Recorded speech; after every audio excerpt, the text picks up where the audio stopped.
donc je suis journaliste depuis, on va dire depuis 26 ans maintenant. Ma ligne éditoriale, c'est une information qui essaye de construire, qui essaye d'apporter des choses aux gens, non pas une information qui divise, qui sépare, qui est anxiogène. J'ai toujours été, en me disant que le journaliste, c'est un média, c'est un médium, c'est quelqu'un qui relie, quelqu'un qui rapporte, qui n'est pas dans le sermonnage, qui est juste dans l'explication des choses, pas dans l'explication, dans la révélation de... Voilà, moi je suis un chercheur de vérité, un quêteur de vérité, j'aime les enquêtes en même temps, c'est vrai que c'est ma deuxième casquette un petit peu, c'est d'un côté une information qui construit, qui réunit, et de l'autre côté une information qui essaye de chercher des informations dont on ne parle quasiment jamais.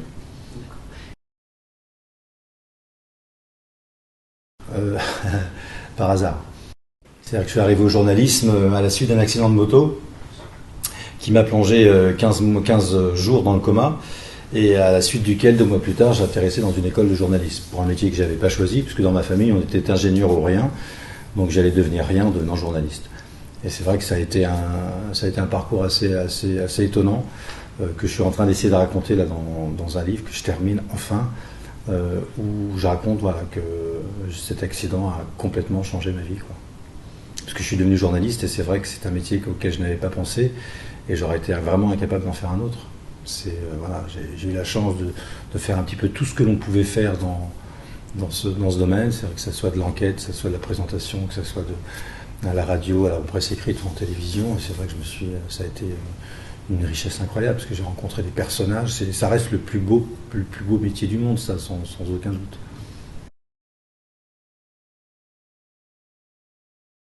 Parce que j'attribue cet accident à cette femme. Je ne le raconte pas, mais je me suis rappelé de la veille de mon accident de moto, 2 mois après être sorti du coma, 2 mois après être sorti de l'hôpital. Et voilà, donc la veille de mon accident, c'était très clair. J'étais rentré chez moi assez tard le soir, et en allant me coucher, je passe devant, on va dire, j'avais une mère qui était très, très croyante, très pratiquante, et elle avait toujours son petit atelier de prière avec sa Bible, et puis là je tombe sur une petite statuette de Lourdes fluorescente, et là ça me fait sourire. Je prends cette petite statuette par la tête, je la mène dans ma chambre, je la pose sur ma table de travail, je me mets dans mon lit, et là impossible de dormir parce qu'elle éclairait toute ma chambre. Il était 1h du matin, j'avais la flemme de me lever pour mettre cette statuette ailleurs et trouver le sommeil. Et dans mon cerveau de l'époque, donc un cerveau qui a 23 ans, qui est un peu rebelle, voire même très rebelle, je parle à la statue. Donc désolé, oui, j'ai parlé à une statue, mais bon, c'est comme ça. Et j'ai dit 3 choses. Je lui ai dit: toi qui es si maligne, dis-moi si tu as besoin de moi, dis-moi si tu as envie de me voir. Le lendemain matin, je prenais ma moto, boum, accident. Aucune blessure, hein. J'ai fait un bond entre 15 mètres et 20 mètres, et j'ai pas eu une seule blessure, ni des raflures. Et 2 mois plus tard, je me retrouve au hasard des rencontres dans une école de journalisme, alors que je n'avais jamais pensé à faire ce métier. Je terminais une maîtrise que j'avais faite parce qu'il fallait faire quelque chose, quoi.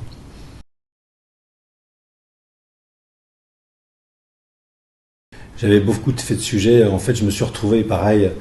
En sortant de mon école, je me suis retrouvé correspondant parisien du journal Ouest France, et je traitais de tout ce qui avait lieu avec la religion.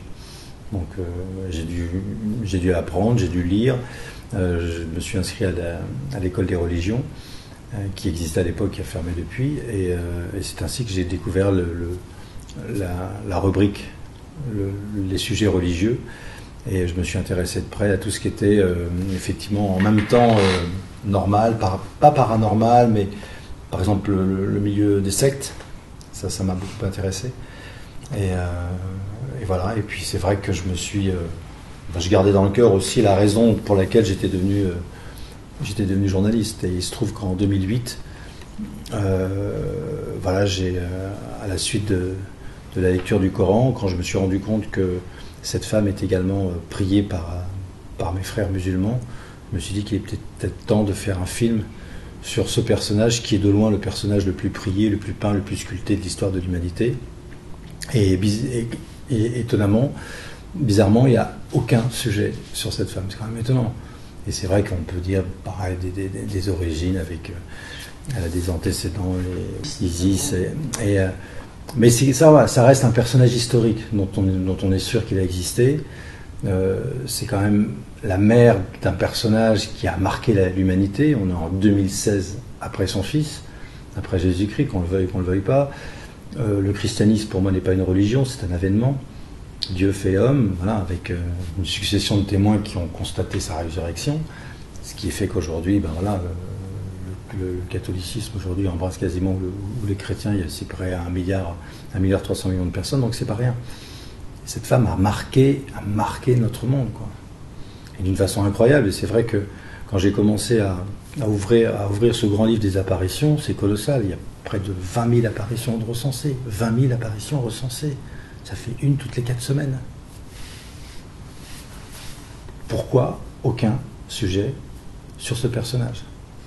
Pourquoi un déni aussi coupable? Parce que cette femme, quand vous regardez un petit peu ce qu'elle a fait et surtout ce qu'elle a dit, elle a annoncé des choses terrifiantes pour l'humanité. Ça donnait quoi? Quand elle annonce les dangers du communisme le 13 juillet 1917, la révolution d'octobre n'a pas commencé. En disant attention à la Russie, priez pour la Russie, sinon la Russie va répandre dans le monde entier ses erreurs. Des nations entières seront anéanties. 13 juillet 1917. L'idéologie communiste, le bilan, c'est entre 60 et 100 millions de morts. C'est pas rien, non? En moins d'un siècle. C'est colossal. Quand elle annonce d'une façon précise, en des termes précis, l'arrivée de la Seconde Guerre mondiale, en disant que la Seconde Guerre mondiale, attention, si vous continuez ainsi, il y a toujours un si dans les messages. Dans ces messages, si vous continuez ainsi, une seconde guerre va arriver, elle sera encore beaucoup plus terrible que celle qui est en train de se terminer. Message donc, toujours du 13 juillet 1917. Et elle précise en plus, elle sera précédée d'une nuit complètement illuminée. On sait que il y a eu une grande aurore boréale en 1938 qui a effectivement annoncé cette guerre mondiale. Non, rien. C'est étonnant. On vit dans une société hyper médiatisée, une société. On vit dans une médiacratie. Il n'y a rien sur des sujets importants. Là, on nous divertit, on passe notre temps à nous divertir avec rien, avec la transparence du vide. Alors quand même, là, moi, ce qui m'inquiète quand même, c'est que le personnage le mieux informé de la planète, qui est le pape François, nous dit que la Troisième Guerre mondiale a commencé et ça fait bouger personne. Et ce qui est intéressant aussi, c'est que cette femme, c'est la femme que je montre dans le film, c'est vraiment la femme de toute la Bible. Du livre de la Genèse jusqu'au livre de l'Apocalypse. Relisez l'Apocalypse. Ce serait intéressant de relire.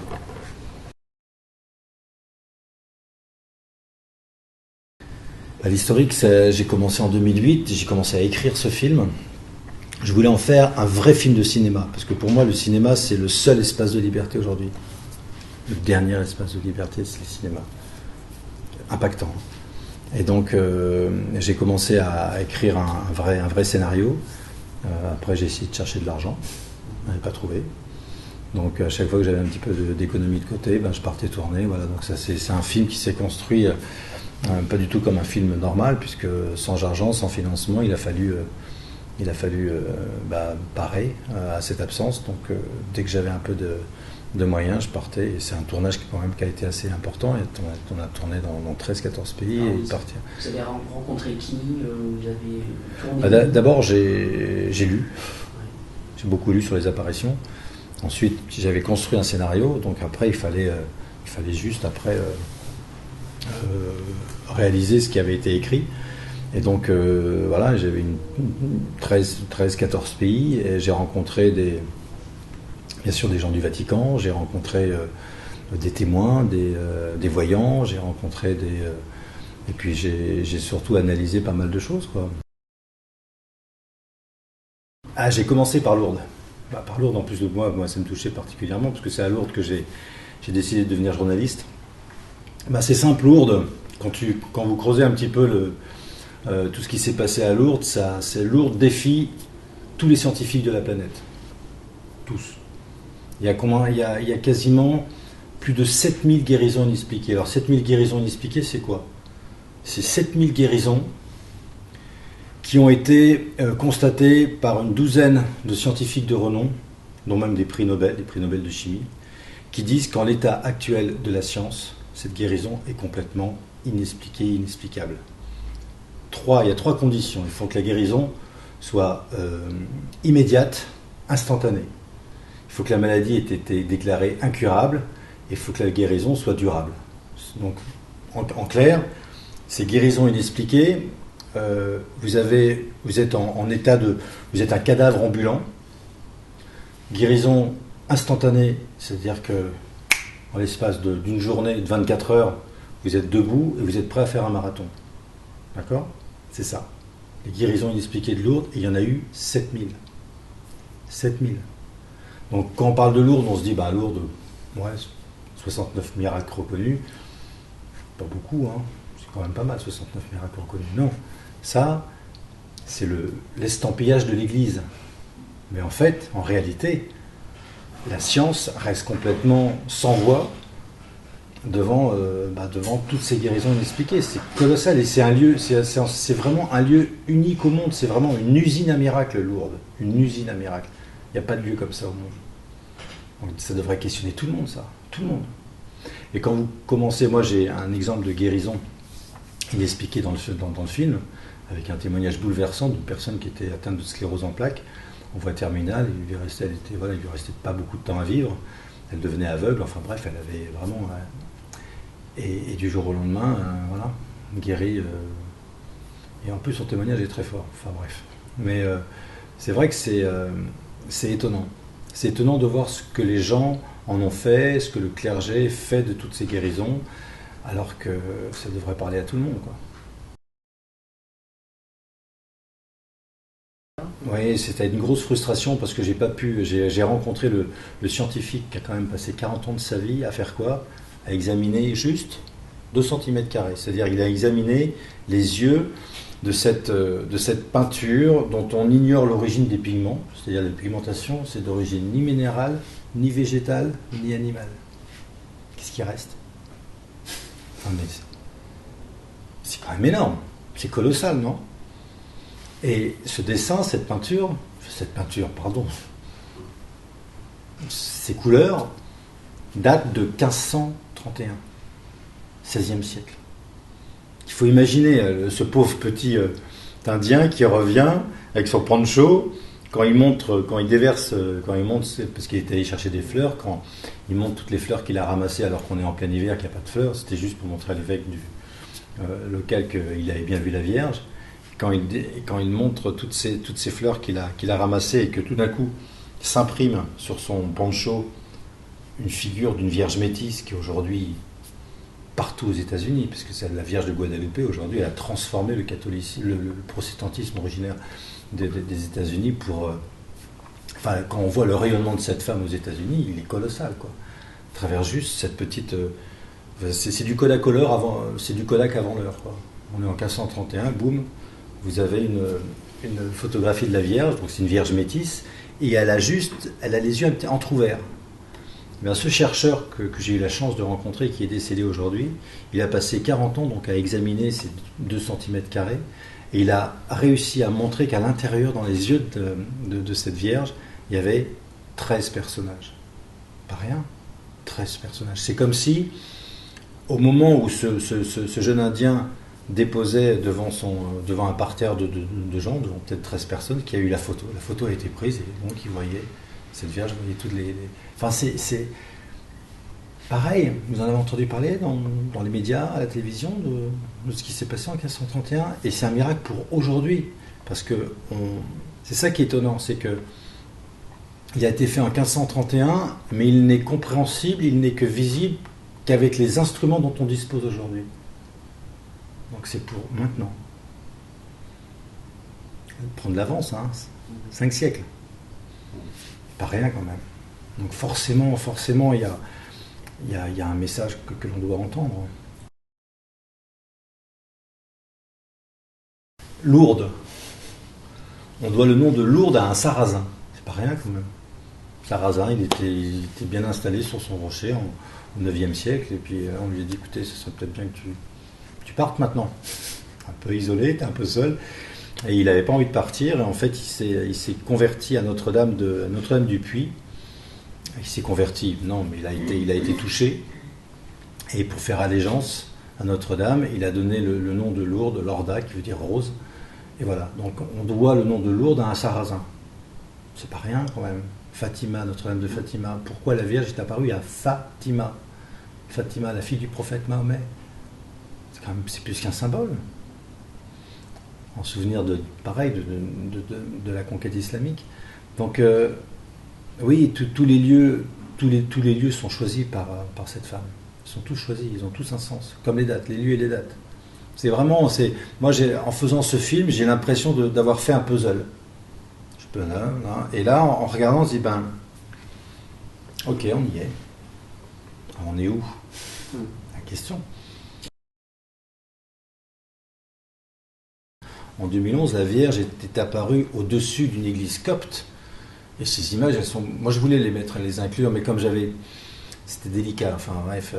Vous voyez ces images, effectivement, qui ont été vues par des milliers de musulmans, cette Vierge qui apparaît, et qui a été filmée, donc il y avait quand même on voit effectivement une forme bleue au-dessus de l'église copte. Donc, je pense qu'on ne pourra pas dire qu'on n'a pas été prévenu, qu'on n'a pas été sollicité, qu'on n'aura pas dit, écoutez, parce que regardez l'état du monde aujourd'hui. On est en guerre quand même, et la Troisième Guerre mondiale a commencé. C'est pour ça que moi je me bouge un petit peu partout pour essayer de faire connaître ce film, parce que qu'est-ce qu'on fait, quoi? Qu'est-ce qu'on fait? On est dans une guerre mondiale, on est en 1940, on est en 1943 ou 44, j'en sais rien. Je ne sais pas combien de temps elle va durer, mais quand vous avez le personnage le mieux informé de la planète, qui est le pape François, qui nous dit que la Troisième Guerre mondiale a commencé, mais par morceaux, on sait très bien qu'elle va terminer. Elle va se terminer peut-être par une guerre nucléaire. Elle ne peut pas terminer autrement, surtout avec la prolifération des armes nucléaires aujourd'hui. On parlait de choses bizarres au-dessus des centrales nucléaires. Aujourd'hui, avec les drones, avec quoi que ce soit, on sait très bien que c'est le feu. Et le message d'Akita, il est d'une violence inouïe. Le feu tombera du ciel. 3/4 des nations seront anéanties. Les survivants verront les morts. Les survivants verront les morts. Waouh! 1973, qu'est-ce qu'on fait? On est en guerre mondiale aujourd'hui. On continue de faire semblant. Là, on vient de fêter Noël. Tout le monde vient de fêter le prince de la paix. Dans un monde en guerre, le prince de la paix. Il vient d'où? Qui l'a mis au monde? Cette femme. Waouh! Mais non. Regardez ça. Notre nombril. Oh, il est beau, hein? Alors, on continue de l'arroser, on continue de se gaver, d'être complètement déconnecté de tout, quoi. Qu'est-ce qu'on fait? Moi, mon prochain film, ça sera sans doute le dernier, ça sera sur les expériences de mort imminente. Qu'est-ce qui se passe après? On va où? C'est quoi la vie? Le sens de la vie? Tout ça, on est massacré aujourd'hui par cette société de consommation. Alors, c'est de bon ton de parler, de critiquer la société de consommation, mais ça dégouline de partout. On est full, on est rempli, alors qu'on se coupe de l'essentiel. Et l'essentiel, l'essentiel, il est ailleurs. L'essentiel, c'est juste dans l'amour, quoi, dans le respect des gens. On habite une planète qui est magnifique, qui nous donne des leçons tous les jours, des vraies leçons de vie, quoi. La nature nous offre tout, nous donne tout. Allez manger un billet de 5 euros. Vous n'aurez pas même un billet de 100 euros, ça vous n'aurez pas du tout. Là, je viens d'aller voir un film, c'est très bien. Brad Pitt a mis son seul sur the Big Short, le casse du siècle, qui raconte le problème des subprimes, qui montre que le monde est complètement aux mains de la finance, et que la finance a tout déréglé et est en train de foutre en l'air notre planète. Il y a eu une crise en 2008, les banquiers font exactement la même chose. C'est reparti. On n'apprend rien. L'accueil du public, c'est mon plus beau cadeau. Ce film n'a pas été facile à faire, vous en doutez. Faire un film sur la Vierge, ça fait rire tout le monde aujourd'hui. Et quand vous voyez la réaction des gens, surtout des gens qui sont complètement athées, des gens qui se disent, qui revendiquent leur athéisme ou leur agnostique, scepticisme, je ne sais pas comment on dit, mais qui revendiquent leur absence de foi et qui sont bouleversés par le film. Moi, j'ai eu des témoignages des gens, voilà, il y aura un avant et un après. Ce film a changé ma vie. Waouh! Vous voyez le cadeau que vous recevez quand vous entendez ça, et je ne dis pas ça d'une personne, mais il y a vraiment, je reçois des témoignages qui me bouleversent. Pas seulement de personnes, on va dire, qui sont, voilà, qui sont en fin de vie, hein. Mais j'ai plein de témoignages de jeunes qui ont entre, voilà, de jeunes de 20 ans, et non, le public, il est incroyable, parce que c'est grâce à lui aujourd'hui que ce film existe. J'ai rien fait, aucune publicité. La seule publicité, c'est le bouche à oreille. Ça n'a été que ça. On est sorti sur 10 petites salles. C'est rien, 10 petites salles. Et là, aujourd'hui, on fait mieux que 80% des films qui sortent au cinéma. Il y a un problème quand même. Et on n'a pas de salle. Je suis sûr que là, si on avait une centaine de salles, bah, le film, il serait certainement, il aurait dépassé le million d'entrées. Le million d'entrées. Il suffit d'aller sur le site du film, il y a toutes les séances qui sont encore, enfin bon, on passe M-Secret, vous tapez msecret-lefilm.com, vous verrez les salles, mais je pense que ce film, j'ai la faiblesse de penser que ce film n'est pas encore sorti. Ce film sera sorti quand les médias vont vraiment s'intéresser. Il y a quand même un scoop mondial dans le film. Pardonnez, hein. Ça fait un peu prétentieux, mais je montre quand même que le Vatican n'a pas dit la vérité sur un secret qui concerne l'avenir du monde. Sur un secret qui annonce quand même des choses terrifiantes pour l'humanité. Terrifiantes. Moi, j'ai 2 enfants.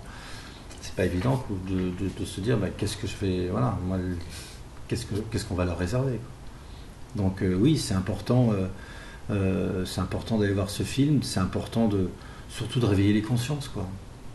Nos consciences, elles sont complètement atomisées, anéanties, anesthésiées. J'ai pas de mots pour voir le gâchis dans lequel on est aujourd'hui. Le gâchis de l'homme. L'homme est en train de se foutre en l'air, de se suicider. Et il est complètement anesthésié. Il est anesthésié par qui, par quoi? Voilà, par les médias. Par les médias, par cette société qui nous donne du vide. Qui ne nous donne rien. Et il nous remplit. Hein. On se remplit de vide en ce moment. C'est triste. Alors que regardez comment les téléphones portables ont flingué tout le monde. Les SMS, la communication, la télé qui est omniprésente, qui rentre partout, il n'y a plus de culture de l'émerveillement aujourd'hui. Alors que la vie est un miracle en permanence. Vous qui travaillez sur les phénomènes inexpliqués, cerveau humain, 20%, on en connaît 20%. 20%, on ne connaît que 20%. Vous voyez l'état du monde aujourd'hui ? Avec 20%, ça y est, le monde va disparaître bientôt parce que l'homme, il a une telle capacité, une telle intelligence qu'effectivement, il va détruire sa planète. Il va détruire la planète qui lui donne tout. La Terre nous donne tout, mais elle nous donne tout. Le fric a tout cassé, quoi. L'argent. Et c'est réel, quoi. C'est pas seulement des mots, quoi. Moi, j'ai qu'une seule envie, moi, c'est de me replier, une petite maison, en mon petit jardin, mon potager, être autonome, avoir de l'eau. Encore de l'eau, ça va être compliqué.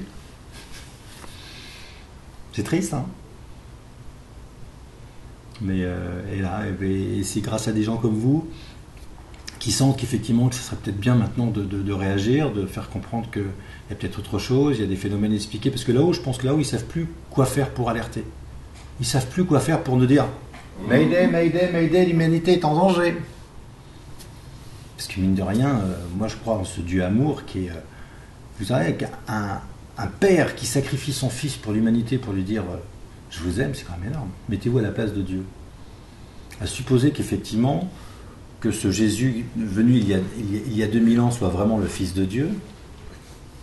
Vous connaissez un père qui accepte de sacrifier son fils pour juste dire qu'il y a quelque chose après la vie et que ça vaut le coup d'aller jusqu'au bout?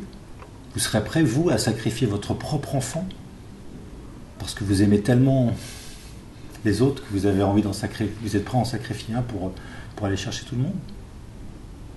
Moi, personnellement, non. J'aurais pas le courage de sacrifier ma fille ou mes filles par amour ou pour dire aux autres, mais réveillez-vous, quoi. C'est colossal, c'est un amour colossal. Vous savez, je pense que c'est la plus belle histoire que j'ai jamais lue, quoi. Cette histoire d'un homme, d'un Dieu qui se fait homme et qui fait des miracles partout, des miracles à plus savoir quoi faire, il ressuscite des morts, et il est prévu là, on est vraiment à la fin des temps, puisqu'il est dit à la fin des temps qu'il y aura des miracles partout, qu'il y aura des gens qui feront des miracles, mais hallucinants, encore mieux que de ressusciter des morts. Je ne sais pas ce qu'on peut faire de mieux, mais c'est écrit dans les évangiles. Hein.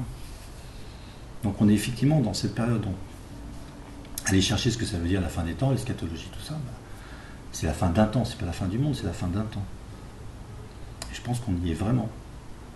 Je pense qu'effectivement, il revient. Quand je dis il revient, vous savez, il y a quelques temps, on se marrait tous en regardant La vie est un fleuve tranquille, avec ce prêtre qui disait Jésus revient, Jésus revient parmi les siens. Ouais. Et ça, pour moi, c'est imminent.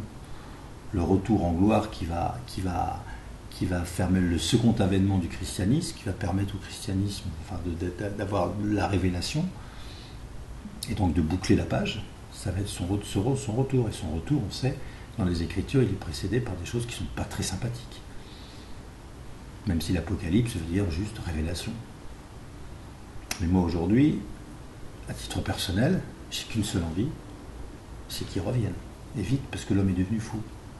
L'homme est réellement devenu fou. Il est malade. Qu'est-ce qu'on a créé aujourd'hui ? On a cloné l'homme. Le clonage humain.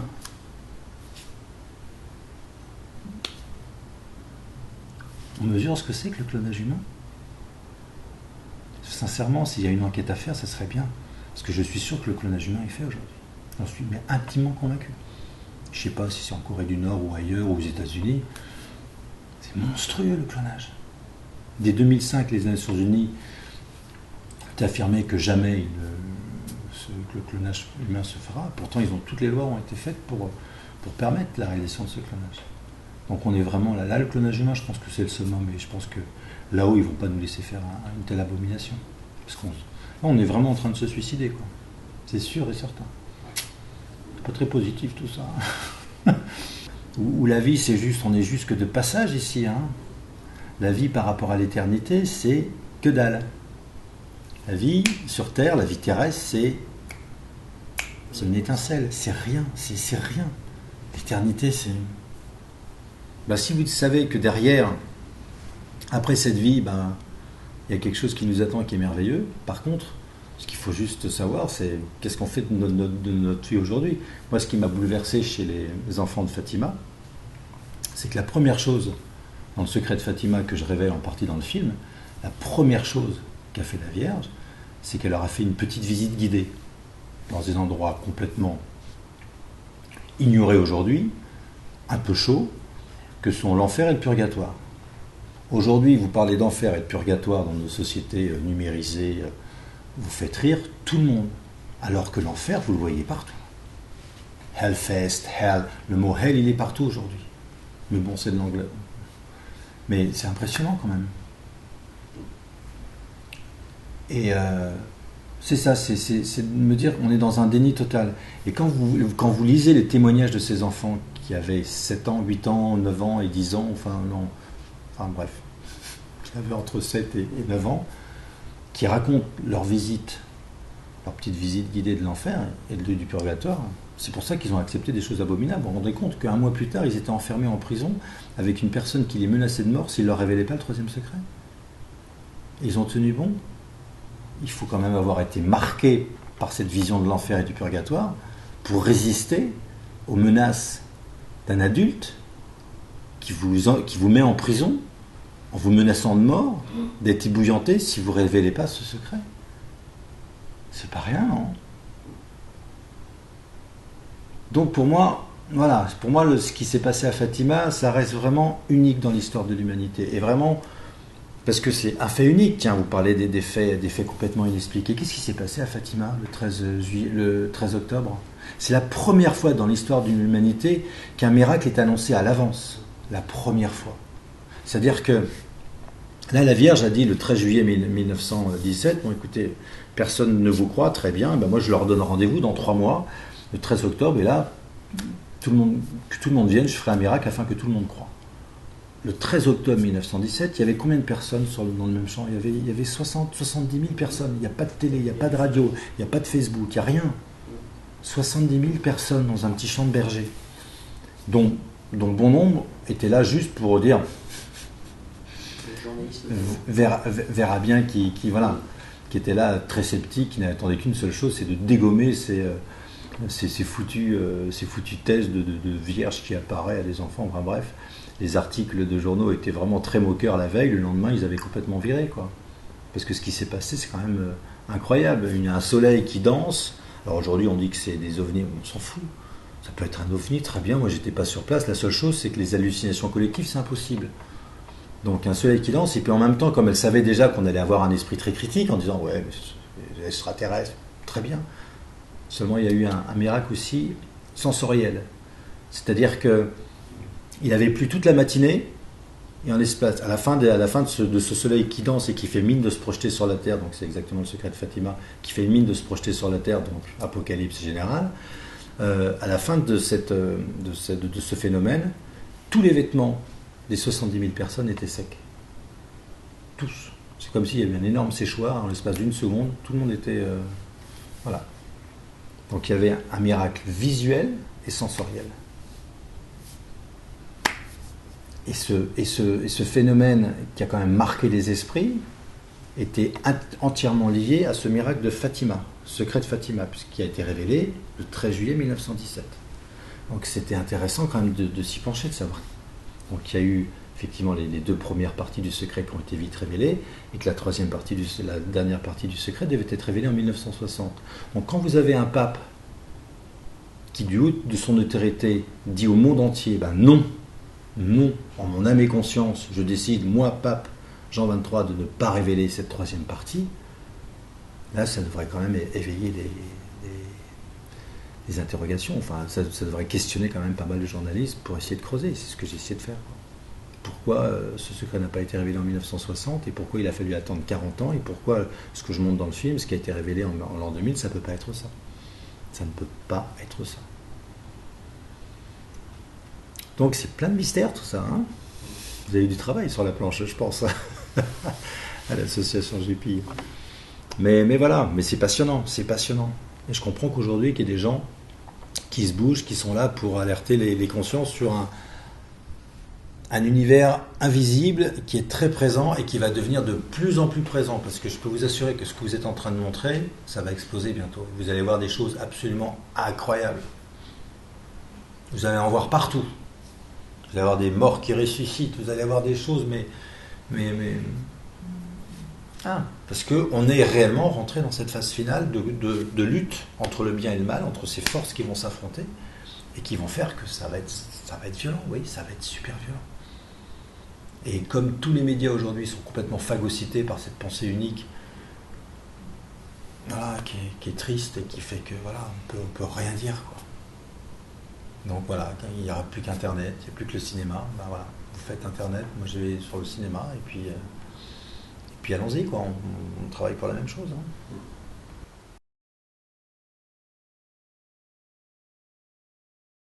Non, je doute de moi-même. Je doute de moi-même, parce que je me rends compte que je suis tout petit. Je suis tout petit et je me dis, punaise, mais reste petit. Je doute de moi-même. Ah oui, mais de là-haut, non. Oh non, il y a un amour qui est énorme. Non, j'ai aucun doute là-dessus. Par contre, ouais, moi j'ai une grosse... je me dis, punaise, mais... Moi, tu vois, ma prière, c'est donne-moi la force de rester le plus petit possible et de pas justement d'avoir cet esprit qui n'entend plus, qui n'est plus à l'écoute, qui n'est plus dans le partage. Waouh. Ouais, mais de l'amour, j'en ai tellement reçu, j'ai tellement reçu de choses incroyables dans ma vie, il s'est passé tellement de choses miraculeuses à 3 reprises, je faisais plus partie de cette belle planète, donc je mesure la chance que j'ai eue, et voilà, donc j'ai aucun doute sur cette force d'amour, sur ce Père aimant. Ça c'est plus que ma croyance, parce que c'est quelque chose que je ressens, quoi. Et ça, voilà, parce que j'ai eu la chance de vivre ça, quoi. Mais ça, je ne peux pas en 5 minutes vous raconter tout ça.